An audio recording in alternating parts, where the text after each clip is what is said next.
네, 은하사이라는 그림에 대해서 설명하는 영상이 필요해서 들어가는데, 이 그림은 2018년에 그렸던 전주역 지하화실에서, 전주역 건너편 지하화실, 전주역에서 지하를 제가 한 번 더 이사를 갔어요. 그래서 전주역 쪽 지하화실과 전주역 건너편 지하화실이 있었는데, 전주역 건너편 지하화실, 이제 그 당시에는 리슬함복 사장 황희슬 씨의 모친 명의로 된 팔렸지만 명의로 된 건물의 지하였죠. 거기서 그렸는데, 이제 물론 주문 받아서 이미 보낸 그림인데, 이 그림의 특성은 약간 콜라주예요. 콜라주. 그러니까 오려서 붙이기를, 이것도 오려 붙인 거고, 이거 그러니까 제가 봤을 때는 한 반 이상은 오려서 붙인 거예요. 그러니까 미리 이런 모양을 이렇게 종이 위에다가 물감을 그려놨어요. 별이나 은하나 유성이나 토성이나 뭐 이런 모양들을 다 그려놨다가 배치를 한 거죠. 배치를 하고서 조금 허전한데, 이런 건 이제 그린 게 좀 있는데, 이건 그린 건데. 근데 이 배치를 하는 거의 장점이 뭐냐면 구도를 조절하기가 쉽죠. 그래서 그때는 한 번 시도해서 성공해서 그 아미고한테 보내야 되기 때문에 여러 개 중에 골라서 보낼 수 있는 그런 상황이 아니었어요. 왜냐면 그때는 재료비도 부족했거든요. 그러니까 막 그려서 좋은 거 보내야지 이런 게 아니라, 이 캔버스 하나를 정말 잘 그려야 돼 이런 부담감이 상당히 있었고, 그래서 미리미리 은하하고 별을 이렇게 종이 위에다 그린 다음에 붙였는데, 종이 위에다가 미리 그려 놓으니까 이게 말리는 거야. 마르면서 이렇게 말려가지고, 그것도 이렇게 펴가지고 붙이느라고 그것도 좀 시간 많이 걸리더라고요. 그래서 이거를 이제 나중에는 차라리 팽팽한 천에다가 그려서 붙인 다음에 그걸 오려서 붙여야 되겠다라는 생각을 했어요. 종이에다 그려서 하니까 이 아크릴이 수축하면서 이렇게 말려버려, 종이가. 그래서 대다 좀 많이 폐기 처분했어요. 그래서 좀 두껍게 바른 것 중에서 이렇게 아크릴을 이렇게 펼 수 있는 것만 여기다 이제 붙인 거죠. 이렇게 평평하게 펴가지고, 이렇게 손으로 펴가지고 붙여야 되는 그런 상황이 그게 생각이 나요.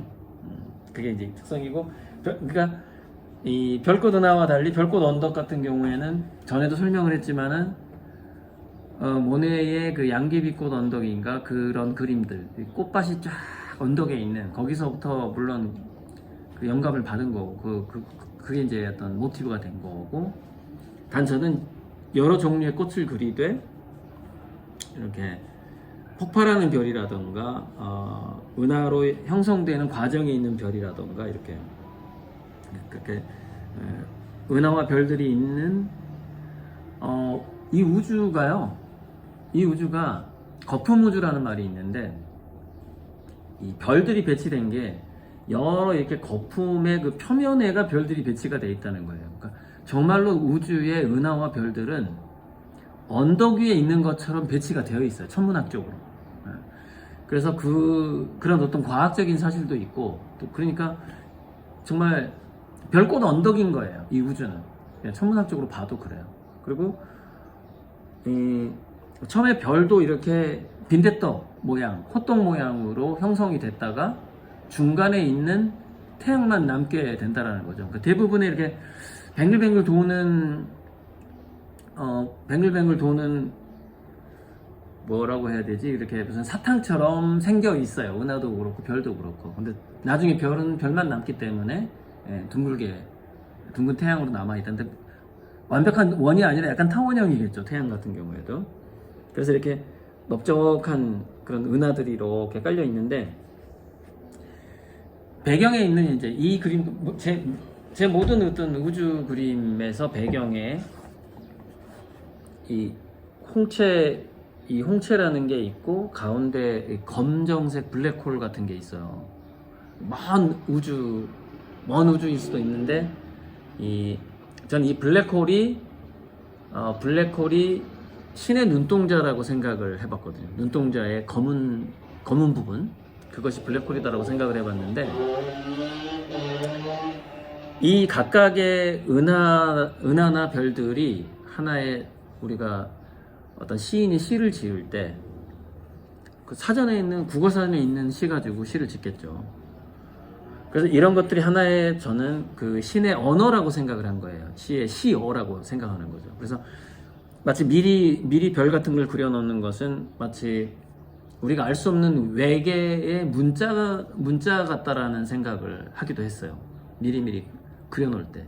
뭐 알파벳 ABCD 같은 거죠. 신의 입장에서 이런 것들이 다 그런, 그러니까 이게 한편의 이 그림은 신이 지은 시처럼 완성도가 높진 않겠지만은, 그 신이 별이나 은하를 하나의 그 단어처럼 생각하고 시를 지으려고 하는 그 과정, 그 마음을 표현했다, 이렇게 볼 수가 있을 것 같은데, 그래서 이제 이런 각각의 이 단어들이 그 신의 눈, 신의 마음 속으로, 신이 이제 그 단어를 품어야 그것이 소화가 돼서 시가 나올 거 아닙니까?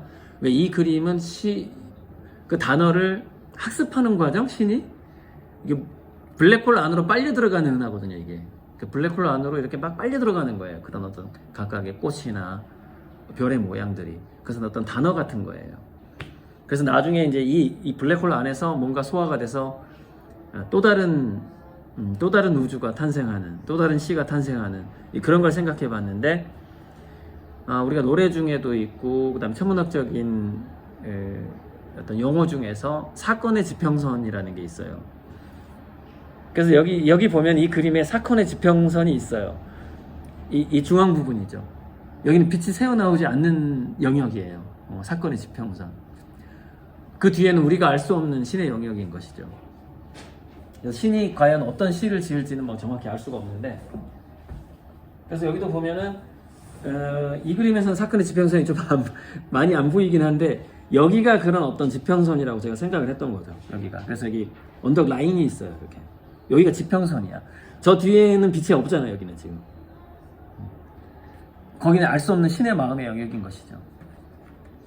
그래서 우리가 이렇게 단어 공부하는, 영어 단어 영시를 지으려고 막 영어 단어를 공부하는 것처럼 좀 말이 안 되는데, 신은 또다시 새로운 우주를 만들기 위해서 기존의 별들을 그 어떤 영어 단어 공부하듯이 이렇게 자기가 다시 한번 품는 과정, 그런 과정을 포착했다, 이런 생각도 하면서 이 그림이 그려졌고, 특히 이 두 그림은 그렇고, 별꽃 바다는 조금 달라요. 별꽃 바다는 그림을 그렸던 시기가 더 빠르거든요. 앞에 별꽃 바다는 이런 생각을 하면서 그렸어요.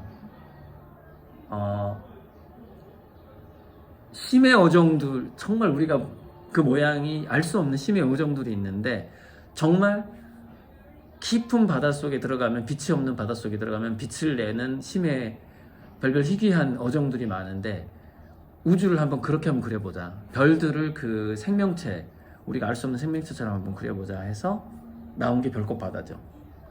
근데 물론 거기는 좀 너무 그렇게 하기가 좀 그래서 좀 이렇게 제가 좀 타협을 했는데, 기존의 이렇게 별의 모양 같은 것도 들어있지만 곳곳에 보면 그 심해 오정처럼 생긴 것들이 있어요. 그래서 그게 제목이 별꽃 바다예요. 근데 별꽃 바다를 할 때는 뭐 사건의 지평선이라든가 블랙홀이라든가 이렇게까지 생각하면서 했던 건 아니에요. 거기서 또 한 단계 더 생각을 해본, 생각을 그때 못했다는 게 아니라, 그거는 좀 심해 바다에 집중했던 그림이고, 이거는 그 언덕을 생각하다 보니까 지평선도 생각이 나고 막 하더라고요. 이 두 그림 같은 경우에는. 네, 그래서 마지막으로 한번 이렇게 한번 이게 이제 별꽃, 은하, 콜라주 기법을 많이 썼다라는 것, 오려 붙이기, 별꽃 언덕. 네, 여기까지 찍겠습니다.